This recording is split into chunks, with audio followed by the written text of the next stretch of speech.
ಎಲ್ಲರಿಗೂ ನಮಸ್ಕಾರ. ವಿಶೇಷ ಮೀಸಲು ಪೊಲೀಸ್ ಕಾನ್ಸ್ಟೇಬಲ್ KSRP ನೇಮಕಾತಿ 2006 ಒಟ್ಟು 1455 ಹುದ್ದೆಗಳನ್ನು ನಾವು ಇಲ್ಲಿ ಕಾಣ್ಬೋದು. ನಾವು ನೋಟಿಫಿಕೇಷನನ್ನು ಸಮಗ್ರವಾಗಿ ಅಭ್ಯರ್ಥಿಸಿ ನಿಮಗೆ ಇಲ್ಲಿ ನೀಡಿದ್ದೇವೆ. ಇದು ನಿಮಗೆ ಉತ್ತಮವಾದಂತಹ ಮಾಹಿತಿಯನ್ನು ನೀಡಲು ಈ ವಿಡಿಯೋಸನ್ನು ನೀವು ಗಮನಿಸಬೇಕು. ಒಟ್ಟು ಹುದ್ದೆಗಳು 1455 ಹುದ್ದೆಗಳು. ಪುರುಷರು ಅದರಲ್ಲಿ 1382 ಹುದ್ದೆಗಳು, ಮಹಿಳೆಯರು 73. ವೇತನ ನೋಡಿ, ಅತ್ಯುತ್ತಮವಾದ ವೇತನ PC ಇದು ಮಾತ್ರ, ಇದನ್ನು ಅಪ್ರಿಷಿಯೇಟ್ ಮಾಡಲೇಬೇಕು. 37,500ರಿಂದ 76,100 ತನಕ ಇರ್ತದೆ. ಅಧಿಸೂಚನೆ 10/7/2020 ಆಗಿದೆ. KA ಮೂಲಕ ನೀವು ಅರ್ಜಿಯನ್ನು ಸಲ್ಲಿಸ್ಬೋದು. ಹಾಗಾದರೆ ನಂತರದ ಮಾಹಿತಿಯನ್ನು ನೋಡುವ. ಇದು ಪೊಲೀಸ್ ಇಲಾಖೆಯ KSRP ಕರ್ನಾಟಕ ರಾಜ್ಯ ಮೀಸಲು ಪಡೆಯ ಹುದ್ದೆಗಳಾಗಿರ್ತವೆ. ಪುರುಷ ಮತ್ತು ಮಹಿಳೆಯನ್ನು ಇದಕ್ಕಿಂತ ಹಿಂದೆ ಪುರುಷರಿಗೆ ಮಾತ್ರ ಅವಕಾಶವನ್ನು ನೀಡ್ತಾ ಇದ್ದರು, ಈಗ ಮಹಿಳೆಯರಿಗೂ ನೀಡಲಾಗಿದೆ. ಒಟ್ಟು ಹುದ್ದೆಗಳು 1455, ಪುರುಷರು 1382, ಮಹಿಳೆಯರು 73 ಹುದ್ದೆಗಳು. ಆನ್ಲೈನನ್ನು ನೀವು KA ವೆಬ್ಸೈಟ್ ಮೂಲಕ ಸಲ್ಲಿಸಬೇಕು. ನೇಮಕಾತಿ ಪ್ರಾಧಿಕಾರದಿಂದ ನೀವು ಅರ್ಜಿಯನ್ನು ಸಲ್ಲಿಸಬೇಕಾಗ್ತದೆ. ನಂತರ ಹುದ್ದೆಗಳ ವಿವರ ನೋಡೋದಾದರೆ, ವಿಶೇಷ ಮೀಸಲು ಪೊಲೀಸ್ ಕಾನ್ಸ್ಟೇಬಲ್ KSRP ಬೆಟಾಲಿಯನ್ನಲ್ಲಿ ಪುರುಷ ಹುದ್ದೆಗಳು, ಮಹಿಳಾ ಹುದ್ದೆಗಳು ಮತ್ತು ಎಲ್ಲ ಜಿಲ್ಲೆಯ ನೇಮಕಾತಿಯನ್ನು ಪೋಸ್ಟಿಂಗನ್ನು ಸಪ್ರೇಟೇ ಮಾಡಲಾಗುತ್ತದೆ. ಮತ್ತು ವೇತನ ವಿವರ ನೋಡೋದಾದರೆ 37,000ದಿಂದ 76,000 DA, HR, ಮೆಡಿಕಲ್ ಮತ್ತು 3 ವರ್ಷ ಪ್ರೊಫೆಷನರಿ ಮತ್ತು NPS ಪಿಂಚಣಿ ಯೋಜನೆಯಡಿಯಲ್ಲಿ ಈ ಹುದ್ದೆಗಳು ಇರ್ತವೆ. ನಂತರ ವಿದ್ಯಾರ್ಹತೆ ನೋಡೋದಾದರೆ ಇದು ಬಹುಮುಖ್ಯವಾದದ್ದು. ಕಡ್ಡಾಯವಾಗಿ ದ್ವಿತೀಯ PUC ಮತ್ತು ಸೆಕೆಂಡ್ PUC ಅಥವಾ 12ನೇ ತರಗತಿಯನ್ನು ಉತ್ತೀರ್ಣವಾಗಲೇಬೇಕು. CBSEಯಲ್ಲಿ ಪಾಸಾದರೂ ನಡೀತದೆ ಮತ್ತು ICSEಯಿಂದ 12ನೇ ತರಗತಿ. ತಾಂತ್ರಿಕ ಶಿಕ್ಷಣ ಮಂಡಳಿಯಿಂದ 3 ವರ್ಷ diploma in computer science, diploma in mechanical ಈ ರೀತಿಯಾಗಿ ಮಾಡ್ತಾರಲ್ವ, SLC ಮೇಲೆ ಅವರು ಕೂಡ ಎಲಿಜಿಬಲ್ ಇರ್ತಾರೆ.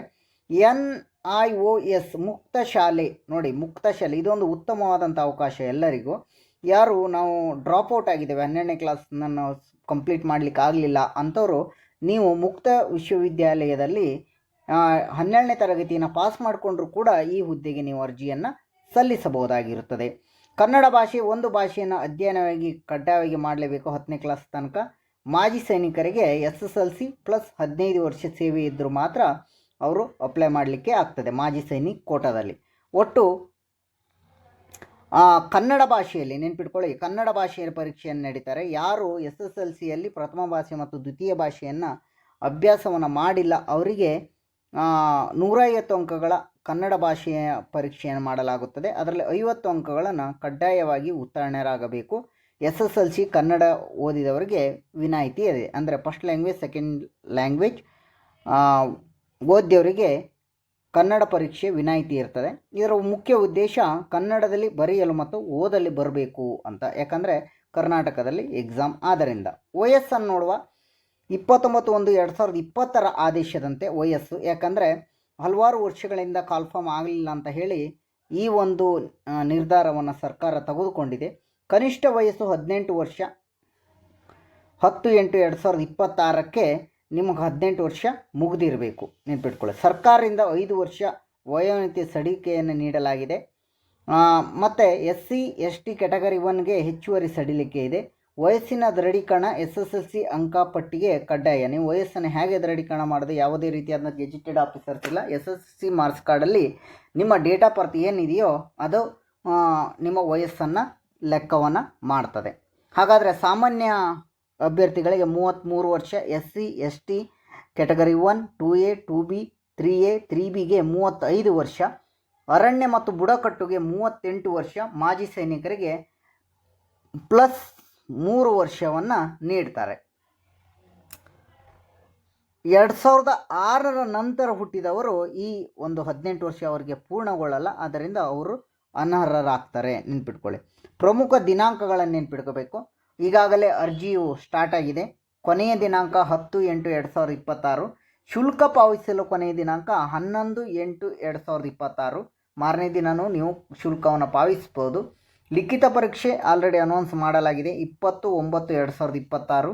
ಕನ್ನಡ ಭಾಷೆ ಪರೀಕ್ಷೆಯನ್ನು ನಿಮಗೆ ಅನೌನ್ಸ್ ಮಾಡ್ತಾರೆ.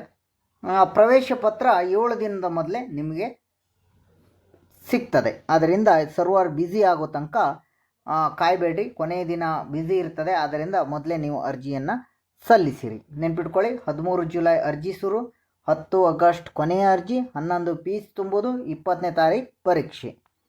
ನಂತರ ಶುಲ್ಕ ಎಷ್ಟಿರ್ತದೆ ನೋಡೋದಾದರೆ ಆನ್ಲೈನ್ನಲ್ಲಿ ಮಾತ್ರ ನೀವು ಪಾವತಿಯನ್ನು ಮಾಡಬೇಕು.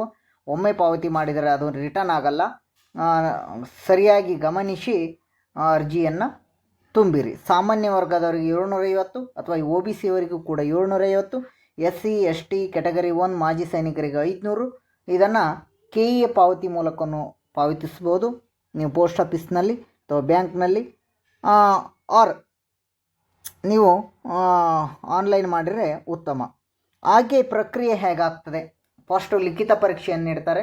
OMR ಮೂಲಕ 100 ಅಂಕ. ಎರಡನೇ ಹಂತ ಫಿಸಿಕಲ್ ಟೆಸ್ಟ್ ಇರ್ತದೆ, PST. ಮೂರನೇ ಹಂತ ದೈಹಿಕ ಸಹಿಷ್ಣುತೆ ಪರೀಕ್ಷೆ, ಮೆಡಿಕಲ್ ಇರ್ತದೆ, ಅದಕ್ಕೂ ಅರ್ಹರಾಗಬೇಕು. ಮತ್ತು 4ನೇ ಹಂತ ವೈದ್ಯಕೀಯ ಪರೀಕ್ಷೆ, ಮೆಡಿಕಲ್ ಟೆಸ್ಟ್. 5ನೇ ಹಂತ ದಾಖಲೆ ಪರಿಶೀಲನೆ ಮತ್ತು ಅಂತಿಮ ಮೆರಿಟ್ ಟೆಸ್ಟನ್ನು ನೀಡಲಾಗುತ್ತದೆ. 1:5 ಒಂದು ಹುದ್ದೆಗೆ 5 ಅಭ್ಯರ್ಥಿಗಳನ್ನು ನಿಮಗೆ ಮೆರಿಟ್ ಲಿಸ್ಟನ್ನು ಮಾಡಲಾಗುತ್ತದೆ.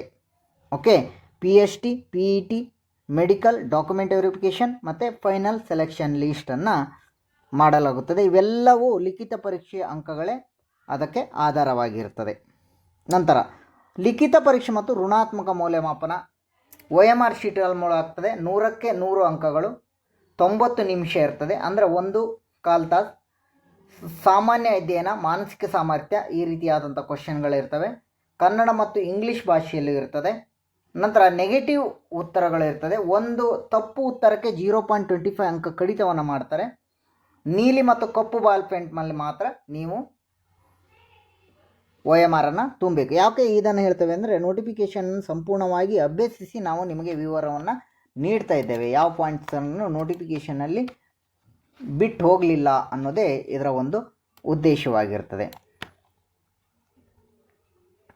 ನೆಕ್ಸ್ಟು ದೇಹದಾರ ಪರೀಕ್ಷೆಯನ್ನು ಯಾವ ರೀತಿಯಾಗಿ ಕಂಡಕ್ಟ್ ಮಾಡ್ತಾರೆ ಅನ್ನೋದನ್ನು ನೋಡೋದಾದರೆ, ದೇಹದಾರ ಪರೀಕ್ಷೆಯನ್ನು ಪುರುಷರು ನೆನ್ಪಿಟ್ಕೊಳ್ಳಿ, ಪುರುಷರು 160 ಸೆಂಟಿಮೀಟರ್ ಇರಬೇಕು, ಮಾಜಿ ಸೈನಿಕರಿಗೆ 168 ಇರಬೇಕು, ಮಹಿಳೆಯರಿಗೆ 158, ತೂಕ 45 kg ಇರಬೇಕು. ಬುಡಕಟ್ಟು ಪುರುಷರಿಗೆ 155. ಬುಡಕಟ್ಟು ಅಂದರೆ ನೀವು ಸಾಬೀತು ಮಾಡಲು ಬುಡಕಟ್ಟು ಸರ್ಟಿಫಿಕೇಟನ್ನು ಸಬ್ಮಿಟ್ ಮಾಡಬೇಕಾಗ್ತದೆ. ಎದೆ 75 ಅಂದರೆ ಉಬ್ಬಿದಾಗ. ಬುಡಕಟ್ಟು ಮಹಿಳೆಯರು 150 ಸೆಂಟಿಮೀಟರ್ ಇರಬೇಕು, 45 kg ಇರಬೇಕು. ಎದೆಯನ್ನು ನೋಡ್ತಾರೆ, ಪುರುಷರು 86 ಸೆಂಟಿಮೀಟ್ರ್ ನಾರ್ಮಲ್ ಇದ್ದಾಗ, ಉಬ್ಬಿದಾಗ 5 ಸೆಂಟಿಮೀಟ್ರ್ ಉಬ್ಬಿಸಬೇಕು.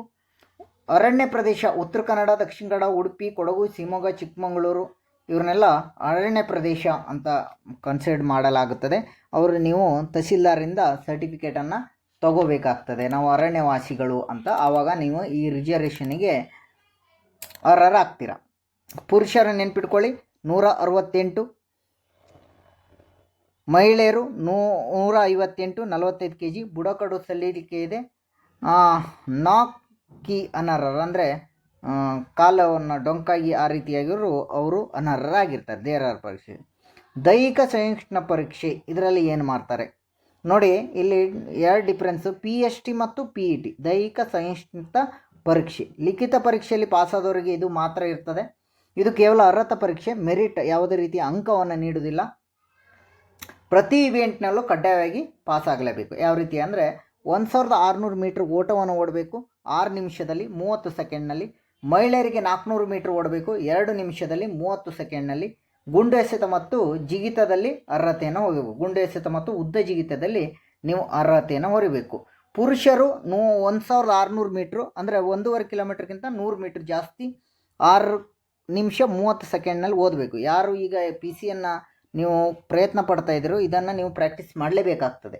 ಉದ್ದ ಜಿಗಿತ 3.80 ಮೀಟ್ರ್ ಜಿಗಿಬೇಕು, 3 ಮೀಟ್ರ್ 80 ಸೆಂಟಿಮೀಟ್ರ್.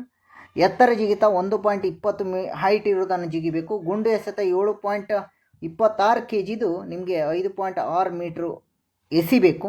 ಮಹಿಳೆಯರಿಗೆ 400 ಮೀಟ್ರನ್ನು 2.30 ಇದರಲ್ಲಿ ಓಟವನ್ನು ಓಡಬೇಕು. ಇದನ್ನು ಹೇಗೆ ಸಾಧ್ಯ ಆಗ್ತದಂದರೆ ಪ್ರತಿದಿನ ಅಭ್ಯಾಸ ಮಾಡಿದಾಗ. ನಂತರ ವೈದ್ಯಕೀಯ ಪರೀಕ್ಷೆ ಮತ್ತು ದಾಖಲೆಗಳು. ದೃಷ್ಟಿ ಎಷ್ಟಿರಬೇಕು, ಕಣ್ಣು 6/9 ಅಥವಾ 6/12 ಇದ್ರೂ ನಡೀತದೆ. ಸಮೀಪ 0.6 ಮತ್ತು 0/8 ಇರಬೇಕು. ಮೆಳ್ಳಗಣ್ಣು ಬಣ್ಣ ಕುರುಡು ಅವ್ರಿಗೆ ನಡೆಯಲ್ಲ. ಮೆಳ್ಳಗಣ್ಣು ಇದ್ದವ್ರಿಗೆ ಮತ್ತು ಬಣ್ಣವನ್ನು ಗುರುತಿಸೋಕೆ ಸಾಧ್ಯ ಇರೋರು ಅವರು ಅನರ್ಹರು. ಶ್ರವಣ ರಿಂಗ್ಸ್ ವೆಬಿನಾರ್ ಟೆಸ್ಟ್ ಪಾಸ್ ಆಗಬೇಕು. ಅಂದರೆ ಇದನ್ನು ನಮ್ಮ ಗೌರ್ಮೆಂಟ್ ಆಸ್ಪತ್ರೆಯಲ್ಲಿ ಮಾಡ್ತಾರೆ. ಆ ಟೆಸ್ಟನ್ನು ನೀವು ಪಾಸ್ ಆಗಬೇಕು. ಚೆಸ್ಟ್ ಎಕ್ಸ್ರೇ, ಚೆಸ್ಟ್ನಲ್ಲಿ ಯಾವುದೇ ರೀತಿಯಾದಂಥ ಕಾಯಿಲೆಗಳು ಯಾವುದೇ ರೀತಿಯಾದಂಥ ಪ್ರಾಬ್ಲಮ್ ಇರಬಾರ್ದು. ನಾಕ್ keys, flat foot, blow legs ಈ ರೀತಿಯಾಗಿರೋರು ಅನರ್ಹರಾಗ್ತಾರೆ. ಅಂದರೆ ಹಿಮ್ಮಡಿಯಲ್ಲಿ ನಡೆಯೋದು, ತುದಿಗಾಲಲ್ಲಿ ನಡೆಯೋರು ಇವರೆಲ್ಲ ಕೂಡ ಅನರ್ಹರು.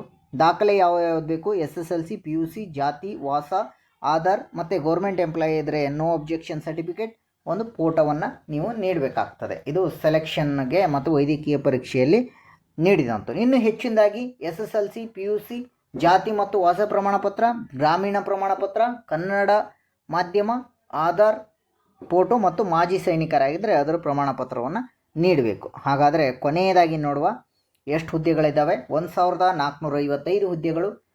13ರಿಂದ 15 ಆಗಸ್ಟ್ವರೆಗೆ ಅರ್ಜಿ ಸಲ್ಲಿಸಿ. PUC ಕಂಪಲ್ಸರಿ ಪಾಸ್ ಆಗಬೇಕು. 15ರಿಂದ 35 ವರ್ಷ. 20/9 ಅಂದರೆ 9/2026ರಲ್ಲಿ ಪರೀಕ್ಷೆ. ಉತ್ತಮವಾದಂಥ ವೇತನ 37,500ರಿಂದ ಸ್ಟಾರ್ಟ್ ಆಗ್ತದೆ. ಸ್ಟಾರ್ಟಿಂಗ್ಗೆ ನೀವು 41-42 ಸಾವಿರ ತನಕ ತಗೋತೀರಾ. ಇದು ಗೌರ್ಮೆಂಟ್ ಆಫ್ ಕರ್ನಾಟಕದ ಸಂಕ್ಷಿಪ್ತವಾದಂಥ ನೋಟಿಫಿಕೇಷನ್ನ ಸಂಪೂರ್ಣ ನಾವು ಓದಿ ರೆಡಿ ಮಾಡಿದಂಥ ವಿವರಣೆಯಾಗಿದೆ. Thanks for watching. ವಿಡಿಯೋ ಇಷ್ಟವಾದಲ್ಲಿ ನೀವು ಲೈಕ್ ಮಾಡಿರಿ. ಜೈ ಕರ್ನಾಟಕ, ಜೈ ಹಿಂದ್, ನಮಸ್ಕಾರ. ಇದೇ ಥರ ವಿಡಿಯೋಸ್ಗಳನ್ನು ನೀಡ್ತಾ ಇರ್ತೇವೆ. ನಮ್ಮ ಚಾನಲ್ಗೆ ಸಬ್ಸ್ಕ್ರೈಬ್ ಆಗಿರಿ. ವಿಡಿಯೋಸ್ ಲೈಕ್ ಆದರೆ ನಮಸ್ಕಾರ.